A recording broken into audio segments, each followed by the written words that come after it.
नमस्ते दोस्तों, आप सभी का मेरे YouTube चैनल में बहुत बहुत स्वागत है। आज हम लोग प्रत्यायोजित विधान का वर्गीकरण यानी कि प्रकार पढ़ने वाले हैं। तो इसको हम दो भागों में बांट सकते हैं, नाम और पद्धति पर आधारित वर्गीकरण, और दूसरा बांटेंगे हम लोग उद्देश्य पर आधारित वर्गीकरण। तो सबसे पहले हम लोग क्लियर करेंगे नाम और पद्धति के आधार पर वर्गीकरण। इसका मतलब होता है कि जब भी संसद यानी विधायिका अपने पावर किसी को डेलीगेट करती है यानी कि प्रत्यायोजित करती है, तो उसी प्रत्यायोजन में जो भी वो लोग बनाते हैं, रूल्स है, जो भी कुछ बनाते हैं, नियम है, कानून है, जो कुछ भी बनाते हैं, उनको हम किन किन नामों से जानते हैं, वो क्या होते हैं, बस वही आज हमें पढ़ना है नाम और पद्धति के आधार पे। तो सबसे पहले हमारे सामने आता है नियम। जब पावर डेलीगेट हो गए तो उन्होंने क्या बनाया? नियम। कि जब किसी को पावर डेलीगेट किया गया, कौन सा पावर? Law making power.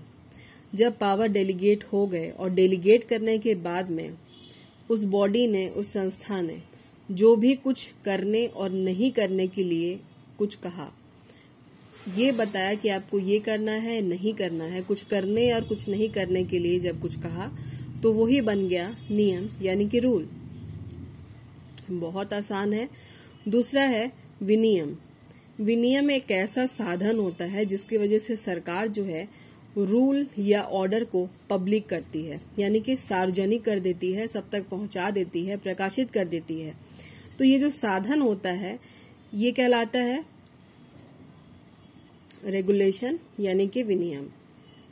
ये एक ऐसी घोषणा होती है जिससे सरकार ये बताती है कि वो कब, किस दिन और किस डेट पर कौन सा एक्ट लागू करेगी, और ये एक्ट किन लोगों के लिए होगा, किन लोगों के लिए नहीं होगा, कुछ पर्टिकुलर पर्सन इससे दूर रहेंगे, उनके लिए है या नहीं है। एग्जाम्पल के लिए लेते हैं सीनियर सिटीजन का एक्ट जो 2007 में बना था, तो वो सिर्फ सीनियर सिटीजन 60 से एज के ऊपर वाले लोगों के लिए ही था।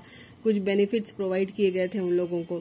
तो कुछ एक्ट्स ऐसे हैं जो किसी व्यक्तियों के लिए, कुछ वर्ग के व्यक्तियों के लिए ही होते हैं और कुछ लोगों के लिए नहीं होते हैं। तो ये हो गया विनियम। इसके बाद आता है ऑर्डर। रूल में और ऑर्डर में कुछ ज्यादा फर्क नहीं है, देखा जाए तो सिर्फ नाम का फर्क है। तो कोई भी एग्जीक्यूटिव बॉडी जिसको पावर डेलीगेट किया जाता है और उसी डेलीगेशन के आधार पर वो जो भी कुछ बनाती है और जो भी कुछ करने के लिए कहती है बनाने के बाद, तो ये ऑर्डर हो गया। बस ये है कि ऑर्डर दो तरीके के होते हैं, एक को हम कह सकते हैं जनरल ऑर्डर और दूसरे को कह सकते हैं स्पेशल ऑर्डर। बहुत आसान है। इसके बाद आता है बाय लॉज। ये क्या होता है? उपविधि। किसी कोई एक्ट बना करके हम मतलब कि जो विधायिका है वो अर्ध सरकारी प्राधिकारियों की नियुक्ति करती है। अर्ध सरकारी प्राधिकारी मतलब क्वासी गवर्नमेंट ऑथोरिटी। तो ये जो अर्ध सरकारी प्राधिकारी होते हैं, इनको एक एक्ट बना के अपॉइंट किया गया, फिर ये लोग जो नियम बनाते हैं वही बायलॉज कहलाते हैं, वही उपविधि। तो अर्ध सरकारी प्राधिकारी का सबसे अच्छा एग्जाम्पल है नगर निगम। ये लोग जो रूल्स बनाते हैं ये बायलॉज हो जाते हैं। अब है हमारे सामने इंस्ट्रक्शन यानी कि निर्देश। किसी भी डिपार्टमेंट का कोई हेड वो अपने डिपार्टमेंट की इंटरनल एक्टिविटीज पर नजर रखने के लिए जो भी इंस्ट्रक्शन रेडी करता है वो निर्देश है। मतलब नजर रखने के लिए अपनी अंदर की जो उसके अंदरूनी जो एक्टिविटीज है उस पर ध्यान रखने के लिए वो जो भी नियम बनाता है और जो भी उसको बताता है सबको, तो ये उसका निर्देश कहलाता है, इंस्ट्रक्शंस। इसके बाद आता है योजना। योजना को बताने के पहले मैं आपको एक और बात बता दूं कि ये जो निर्देश होते हैं ये आज्ञापक होते हैं और सिफारिशी प्रकृति के होते हैं। आज्ञापक और सिफारिशी प्रकृति का मतलब होता है obligatory and recommended in nature होते हैं। अब हम लोग स्टार्ट करते हैं योजना। जो भी बातें मुझे कुछ ऐसा लगता है मैं कुछ भूल रही हूँ, जो मुझे याद आता है वो मैं फौरन बताने की कोशिश करती हूँ, क्योंकि फिर बाद में बहुत देर हो जाएगी। हो सकता है कि फिर मैं भूल जाऊं। जैसे कुछ याद आता है मैं आपको फौरन बताती हूँ। अब आता है योजना प्रणाली। जब कार्यपालिका या फिर कोई प्रशासनिक प्राधिकरण, कार्यपालिका का मतलब एग्जीक्यूटिव बॉडी और प्रशासनिक प्राधिकरण का मतलब होता है एडमिनिस्ट्रेटिव ट्रिब्यूनल, ये लोग, इन लोगों को कुछ लिमिट्स में कुछ काम करने के लिए दिया जाता है। एक ढांचा दिया जाता है तैयार करने के लिए, और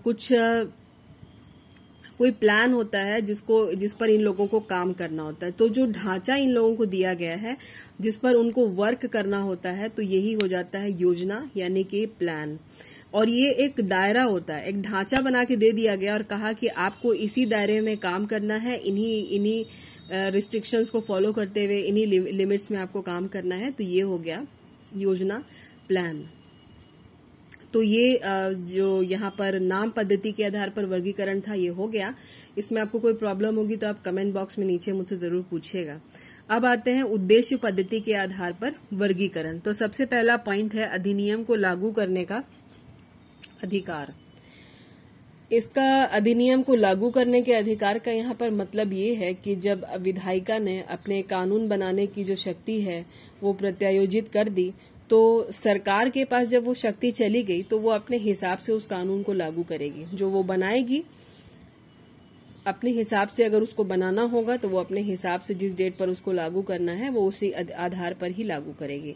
तो इस तरह से ये लागू करके कानून बनाना भी डेलीगेटेड लेजिस्लेशन ही है, इसीलिए ये इसका सबसे पहला प्रकार है। अब मैं आपको समझाती हूँ कि अधिनियम के लागू होने के अधिकार के अंदर की बात आखिर है क्या। आप लोगों ने देखा होगा कि जब भी आप सेक्शन 1 पढ़ते हैं ना, तो उसमें 3 क्लॉजेस होते हैं। क्लॉज नंबर 1 में तो दिया रहता है उस एक्ट का नाम कि वो एक्ट क्या है, इस अधिनियम का नाम ये है, वो है। उसमें सेकंड नंबर में लिखा रहता है कि इसका एक्सटेंशन कहाँ तक होगा, इस अधिनियम का विस्तार कहाँ तक होगा। फिर आपको थर्ड नंबर में दिखता होगा कि ये अधिनियम कहाँ कहाँ लागू होगा और किस डेट पर लागू होगा, कहीं कहीं ये भी रहता है। तो जहां पर ये नहीं लिखा रहता है कि ये इस डेट पर लागू होगा, क्योंकि अगर थर्ड नंबर क्लॉज में ये बात नहीं दी गई है कि ये इस डेट पर लागू होगा, इसका मतलब कि वो लागू नहीं हुआ है।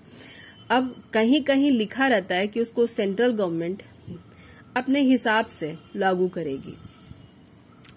इसका दो नहीं, मुझे बहुत सारे एग्जाम्पल मिला, लेकिन मैं आपको 2 एग्जाम्पल देती हूँ कि उनमें भी यही बात लिखी गई है। अगर आपके पास बुक हो तो बहुत अच्छी बात है, नहीं तो आप गूगल सर्च कर सकते हैं।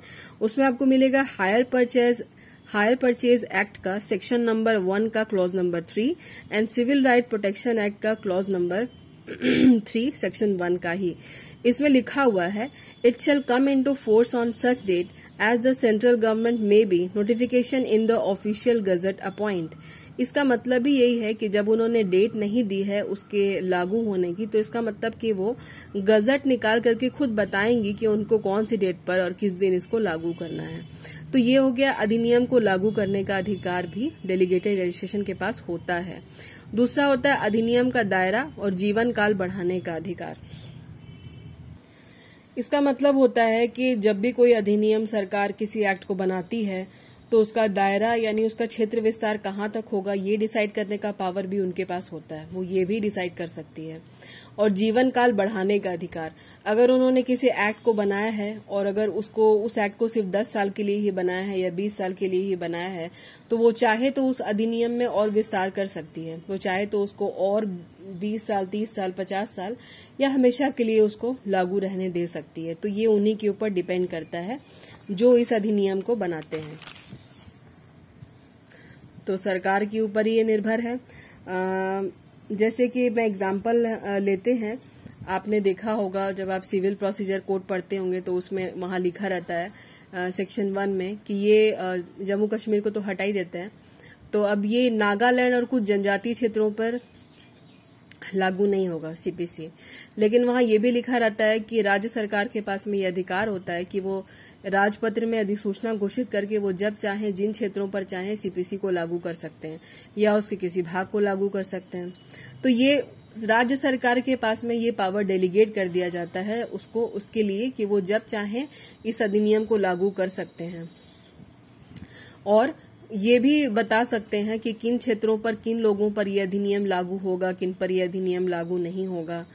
तो यही है कि सरकार के पास में इसका पूर्ण अधिकार होता है कि जब भी वो किसी अधिनियम को बनाती हैं तो वो अपने हिसाब से अपने समझ के अनुसार उसको लागू भी कर सकती हैं। उनका दायरा सीमित कर सकती है कि वो कहाँ लागू होगा, कहाँ नहीं लागू हो सकता है, कब लागू हो सकता है, और अगर उसका टाइम पीरियड बहुत कम है तो उस टाइम पीरियड को बढ़ा भी सकती है। एक और एग्जाम्पल लेते हैं, मिनिमम वेजेस एक्ट 1952 का सेक्शन नंबर 27। ये बहुत अच्छा एग्जाम्पल है। इसमें सेक्शन 27 ना केंद्र सरकार को ये ऑथोरिटी देता है कि वो मिनिमम वेजेस एक्ट का जो शेड्यूल है, उस शेड्यूल में ना लिस्ट बता के बनाई गई है कि कौन कौन से जो है काम है वो उद्योग धंधे के अंतर्गत आएंगे, कि किन किन कामों को आप उद्योगों में शामिल कर सकती हैं। तो यहाँ पर केंद्र सरकार को ये अधिकार है कि वो किसी भी काम को, किसी भी कार्य को उद्योग धंधे में, उद्योग में की लिस्ट में शामिल कर सकती है और किसी भी कार्य को उद्योग की लिस्ट से हटा सकती है। तो उस शेड्यूल में सरकार चाहेगी तो किसी भी उद्योग को, नए उद्योग को शामिल कर देगी और जो पहले से उद्योग होगा उसको हटा भी देगी। तो मिनिमम वेजेस एक्ट 1952 का सेक्शन 27 इसका बहुत अच्छा एग्जाम्पल है। अब आते हैं हम लोग तीसरे नंबर पॉइंट पे, यानी सी पे, ग पे, व्यक्तियों या वस्तुओं को शामिल करने का और बाहर निकालने का अधिकार। इसका मतलब होता है कि जब सरकार कोई अधिनियम बनाती है तो वो अधिनियम जिन लोगों के लिए चाहे बना सकती है और जिन लोगों को, जिन वर्ग के व्यक्तियों को वो उसमें शामिल करना चाहेगी उनको शामिल करेगी। जिन चीजों के लिए बनाती है उनके लिए बना सकती है। और अगर कोई अधिनियम पहले से बना हुआ है और उसमें से उसको बदलाव करना है तो उस अधिनियम में से वो चाहे तो उन चीजों को हटा सकती है जो उसको लगता है कि इस अधिनियम में रहने लायक नहीं है। तो व्यक्तियों और वस्तुओं को शामिल भी कर सकती है और अगर है तो हटा भी सकती है। मैं एग्जाम्पल लेती हूँ इसके लिए। महिलाओं को जो 33% रिजर्वेशन दिया सरकारी नौकरी में बिहार सरकार की तरफ से, तो ये अधिनियम जब इसके लिए बना तो इस अधिनियम में सिर्फ महिलाओं के लिए ही आरक्षण था। दूसरा आरक्षण आप ले सकते हैं सवर्ण आरक्षण, जो कि 10% रिजर्वेशन के साथ है। तो इनमें भी सिर्फ उन्हीं व्यक्तियों को रखा गया जो कि आर्थिक स्थिति से कमजोर हैं। तो आर्थिक स्थिति से कमजोर वाले व्यक्तियों को ही इस अधिनियम में रखा गया। और अगर ऐसा भी हो सकता है कि कुछ रिजर्वेशन में कुछ ऐसे लोग आते हैं जिन्हें रिजर्वेशन में नहीं रखना चाहिए, उनको वो हटा भी सकती है। तो मैं उसकी बात नहीं कर रही हूँ जो कि कॉन्स्टिट्यूशन में पहले से ही दे दिया गया है। मैं ST SC OBC की यहाँ बात नहीं कर रही हूँ। मैं यहाँ बात कर रही हूँ कि अगर वो चाहे तो किसी अधिनियम से किसी व्यक्ति विशेष के वर्ग को हटा भी सकती है और व्यक्ति विशेष वर्ग को उसमें डाल भी सकती है। तो आप लोग यहाँ ये मत समझिएगा कि मैं संविधान को ही बदल के रख देने की बात कर रही हूँ। अब आता है अधिनियम या कानून में संशोधन करने का अधिकार। ये भी है सरकार के पास में। जब कानून बनाने का अधिकार है तो बदलाव करने का भी है, लेकिन ऐसा भी नहीं है कि अगर बदल के रख देने का अधिकार है तो वो जब चाहे उसमें परिवर्तन करने लग जाएगी। उसको कुछ चीजों का ध्यान भी रखना होगा। उसको ये ध्यान रखना होगा कि वो जब भी अमेंडमेंट करती है, बदलाव करती है, तो इस प्रकार का वो जो भी संशोधन करेगी उस संशोधन से अधिनियम में और कानून की जो वैधानिक नीति होती है, यानी कि उस अधिनियम को जब बनाया गया तो उसकी कुछ नीति रही होगी उसके पीछे की, उसमें कुछ बदलाव नहीं होना चाहिए।